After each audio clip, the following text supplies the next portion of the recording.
अस्सलाम वालेकुम। मेरा नाम है नैयर अब्बास और आप देख रहे हैं डीके मैथमेटिक्स।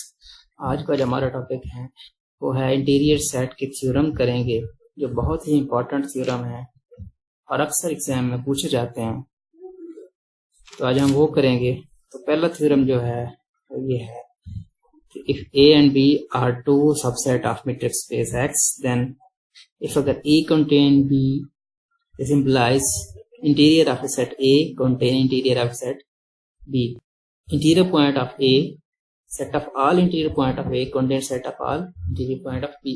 अगर A contain B, तो हम जानते हैं कि एक चीज को दूसरी चीज में कंटेन करवाना हो तो उसका एक एलिमेंट लेते हैं और उस एलिमेंट को दूसरे सेट में कंटेन कराते हैं। तो इससे ये बात पता चलता है कि वो वाला जो एक एलिमेंट है अगर उसमें चला गया है तो इसका मतलब ये होगा कि उसके तमाम के तमाम एलिमेंट्स जो होते हैं वो दूसरी सेट में कंटेन कर सकते हैं। तो इसी तरह हम एक्स को एक पॉइंट लेंगे, एक्स को पॉइंट लेंगे interior of a set a का।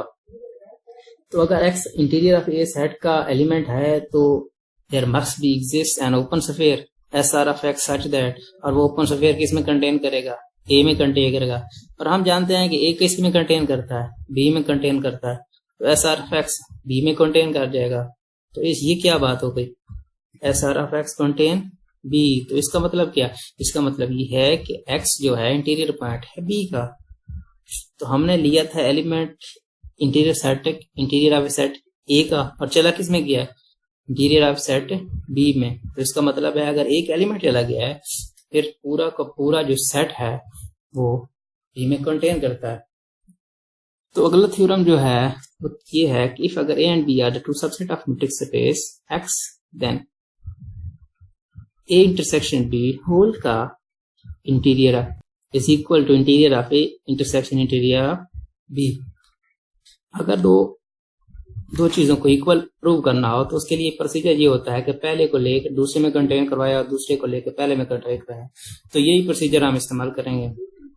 तो हम जानते हैं कि ए इंटरसेक्शन बी कंटेन ए और बी के काम एलिमेंट्स मुश्तरक होते हैं। तो a intersection b contain a and a intersection b also contain in b. तो पिछले थ्योरम में हम कर चुके हैं कि अगर ए कंटेन बी हो तो interior of set a also contain interior of b.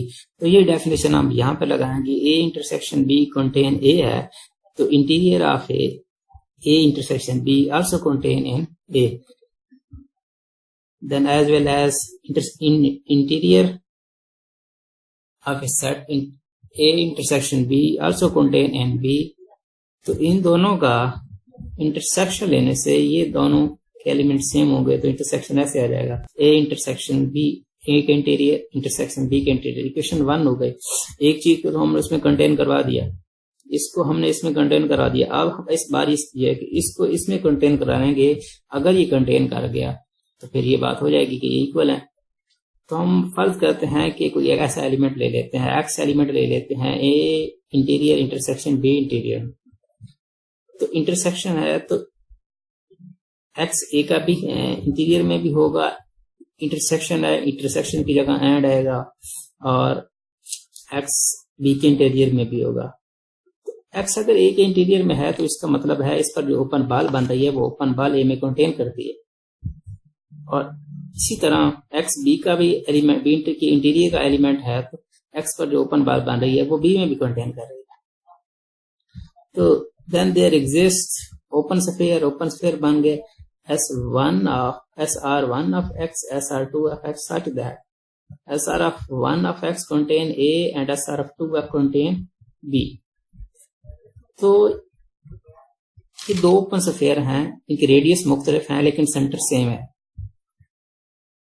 तो अगर हम इन दोनों रेडियस में से कोई एक रेडियस ले लें जो छोटा हो तो हम फर्ज करते हैं कि late R minimum R1 R2 minimum ले लेंगे तो दोनों में कंटेन करेगी ओपन बॉल, क्योंकि उससे छोटी जो ओपन बॉल है तो दोनों ओपन एक ही ओपन बॉल बन जाएगी और दोनों में कंटेन करेगी। S are of x contain ए और S are of x contain also B.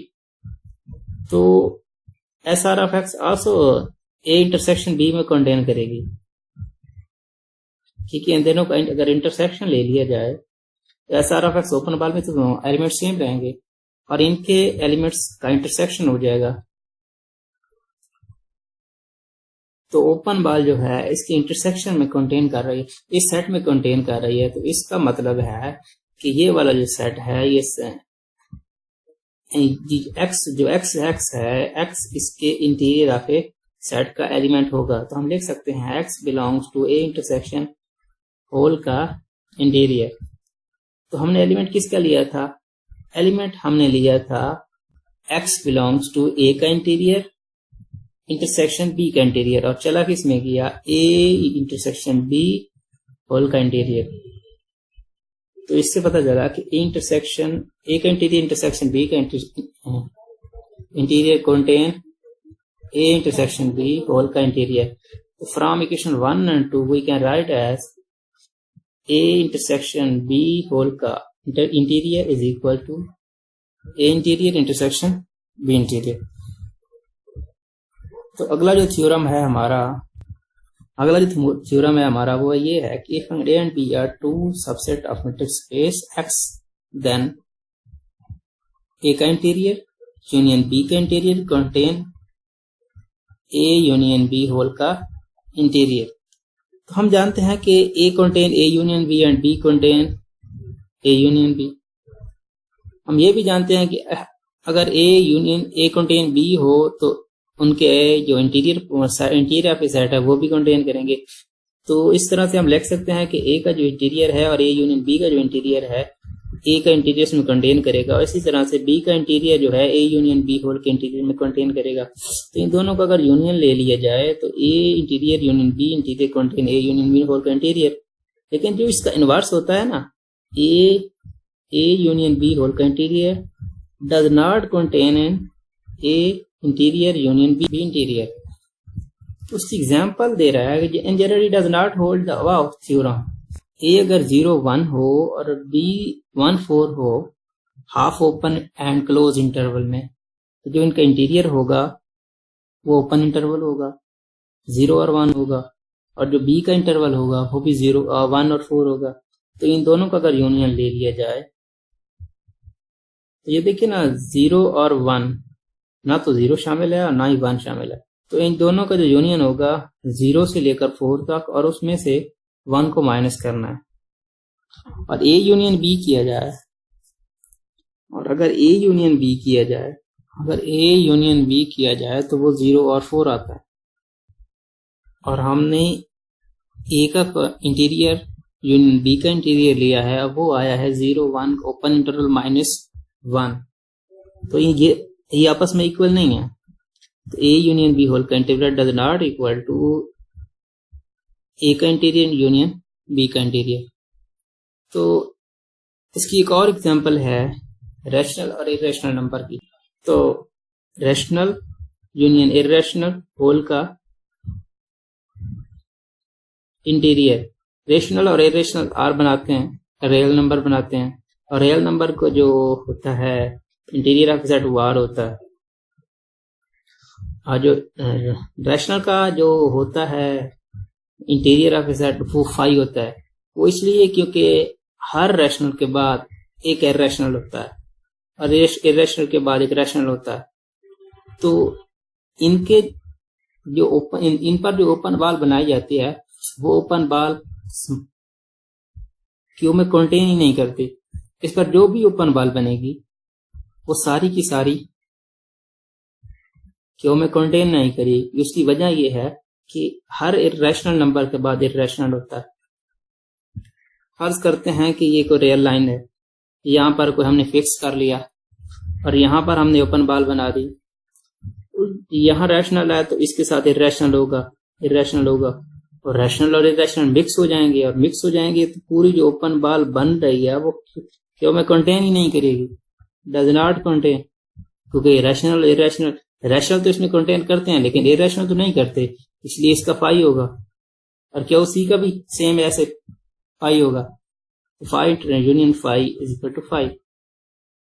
तो इसका आंसर हमने आर निकाला और इसका हमने 5 निकाल लिया। तो इसका मतलब क्या, ये आपस में इक्वल नहीं है, 5 और आर इक्वल होते हैं? नहीं होते।